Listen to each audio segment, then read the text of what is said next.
Welcome back to the channel, guys. And well, if you thought the Aston Martin Valor couldn't get any better, well, look no further, because here we have the all-new Aston Martin Valiant completely packing the same 5.2 liter twin turbocharged V12 underneath the bonnet, bumped up to 745 horsepower and 753 Newton meters of torque to the rear wheels. And atop of that, this being the proper track focus variant, I mean, it is pretty much a very tell to the fact that this is a proper track focus weapon, with the fact of the complete extended front splitter, the side skirts, the proper fixed wing, and a complete proper tribute or a complete inspiration being taken from the 1970s Aston Martin DBS race car nicknamed the Muncher. And that is partly the complete inspiration, because the main inspiration is Fernando Alonso himself, or Chad Alonso as we like to call him, who himself wanted to take the Valor to the very next level, and he definitely did with this all new weapon. I mean, by the looks of it solely, I am very much more in love with this than I was in love with the Valor. And of course, it not only gets the same 5.2 liter twin turbo V12, it also gets the magic 6-speed manual with an exposed gear linkage in the interior, and we'll take a close look at that. But of course,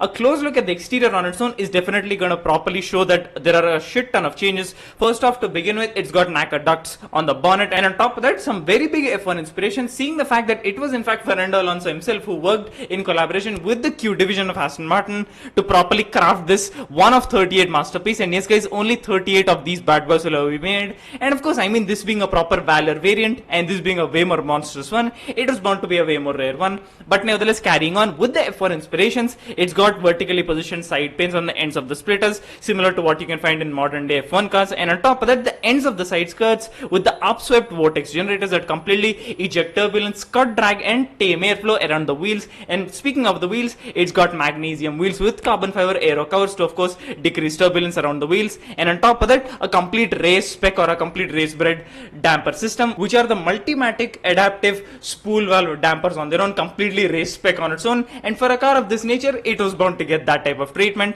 And well, with the complete upswept complete vortex generators, which are in fact also visible on the floorboards of modern day Formula 1 cars, I mean, it's got quite a decent amount of F1 inspirations. And on top of that, a complete fixed rear wing on its own. The entire complete rear clamp is in fact one big piece. And well, when you look towards the back, you see not only a monstrous diffuser, but a quad tailpiped exhaust with a titanium exhaust system in fact. And on top of that, the diffuser on its own with the pinstriping actually looks so beautiful to begin with. And the overall look of the car just takes it to a whole nother level. I mean, it's been bumped up in power, it's been bumped up in track weaponry, and with the fact that you are still getting a V12 and a 6-speed manual in the same package, I mean, what else could you ask for? And on top of that, a starting price of around $2.5 million, a complete carbon fiber body, of course, I mean, that's the usual on its own. And on top of that, as I said, only 38 to be made. And by the look of it, guys, I mean, this looks so much more monstrous. I mean, of course, this is the proper track focus variant of the Valor, and it is meant to look way more monstrous than the complete proper subtle counterpart, let's call it. And of course, guys, that titanium exhaust system on its own, which helps completely sharpen the tone of that twin turbo V12 into a way more hedonistic howl. And this being a proper V12, we would expect nothing less. And on top of that, carbon fiber exposed complete side sills, of course, behind the front wheels to of course dissipate the heat and the pressure from the tires and wheels. And on top of that, I mean, the proper look on its own is a killer look. I mean, the complete size of the wing is properly perfect, guys, neither too big nor too small. And the complete rear 3/4 profile is something that I literally leer for. And well, the fact that this is their proper track only weapon of the complete Valor, and it still packs a 6-speed manual as well as the twin turbo V12, well, this couldn't get any better. But the only sad thing is that only 38 of these bad boys will ever be made, of course, each with a starting price of $2.5 million.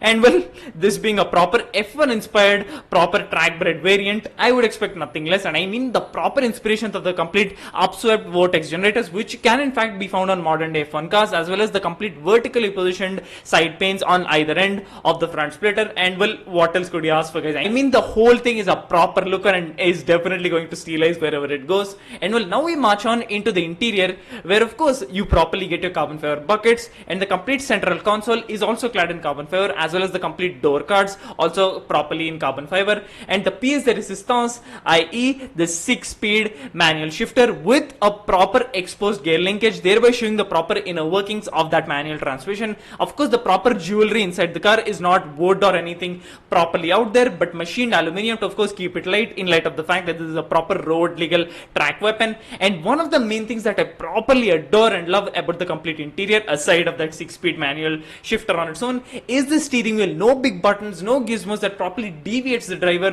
from the road, thereby completely connecting the driver with the car furthermore, thereby giving it a proper analog feel. And one more thing, if you guys can spot, is the fact that it is not a flat bottomed steering wheel. It is a proper complete circular steering wheel, throwing it back to the good old 70s race cars. And not just that, even the complete machined aluminum pedals with the drill design, also throwing it back to the good old 70s race cars. And this is a proper driver's car, guys, but also being a track weapon with 227 kilograms of downforce and 745 horsepower at your disposal. And on top of that, this is the first ever Aston Martin to feature a half cage, and this being the first ever road legal Aston Martin, that completely helps bolster the complete torsional rigidity of the chassis, thereby completely improving the handling of the car on a whole nother level. And with this being a proper track car, I would expect nothing less. And with it having a complete rear wheel drive train, I would expect that this is properly a very fun car around the tracks and something that can properly tackle any track on the planet, as well as it can get very fun, i.e. going sideways around corners with that rear wheel drive bias. And well, what else could you ask for, guys? I mean, 753 Newton meters of torque, machined aluminium as the proper crown jewelry in the complete interior. Very simple, yet properly keeping it within the parameters of a complete modern new gen Aston. Meanwhile, also throwing it back to the 70s with the complete proper fixed proper wing, the drill design on the machined aluminium pedals, and the complete exposed linkage of the 6-speed shifter. And on top of that, a complete circular wheel with no big buttons or gizmos or anything that completely deviates the experience of the driver from the road, and of course merges the driver with the car as one with that 6-speed manual as well as a 5.2 liter twin turbo V12. And well, guys, this being their proper incarnation, and of course this is the proper inner workings of Fernando Alonso himself, as he properly collaborated with the Q division of Aston Martin to bring out this beauty. And I for one am a complete sucker for it. And as I said, the only sad thing is that only 38 will ever be made, but nevertheless it is still a proper track bred weapon. I mean, the complete looks, the proper F1 inspirations, the complete upswept vortex generators on the complete side skirts, the vertically positioned side pins on either end of the splitter, everything is properly track tuned. The complete good old Naka ducts, throwing it back to the good old race car days as well. A fixed wing, carbon fiber all over. Could it get any better? No. And this is exactly why Aston have properly created and properly nailed this proper formula for a track weapon. And of course, with that half cage, as well as the proper handling, proper benefits that it gives to the chassis, as well as the complete race bred or race spec dampers, either complete multimatic adaptive spool valve dampers on its own, with this combination, this is going to be a proper handling monster, and thereby this is very much equipped to take on any racetrack on this planet, and thereby making this a proper track weapon. And of course, guys, I said it once and I'll say it again and once again as well, it is the only sad thing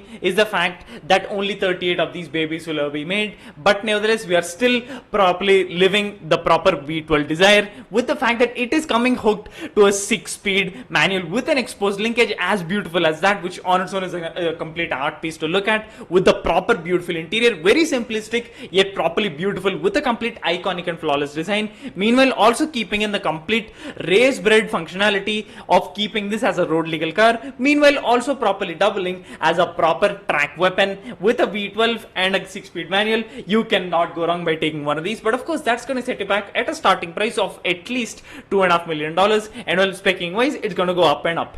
But nevertheless, what do you guys think? I mean, the proper look on its own is a proper beauty, and I can't even properly call it a beauty because it is at the same time a proper monster, a proper track worthy beast, but at the same time it gives the proper iconic and flawless design of a quintessential Aston on its own, thereby giving it the beauty and monstrosity of a proper Aston, i.e. the proper complete combination of brutality and beauty in the same equation. And that is, ladies and gentlemen, the all new Aston Martin Valiant. Well, what do you guys think? Comment below. And well, thanks a lot for watching, guys. Remember to that sub button and click the bell to ensure you don't miss out on any future videos. Thanks a lot for watching, guys. See ya.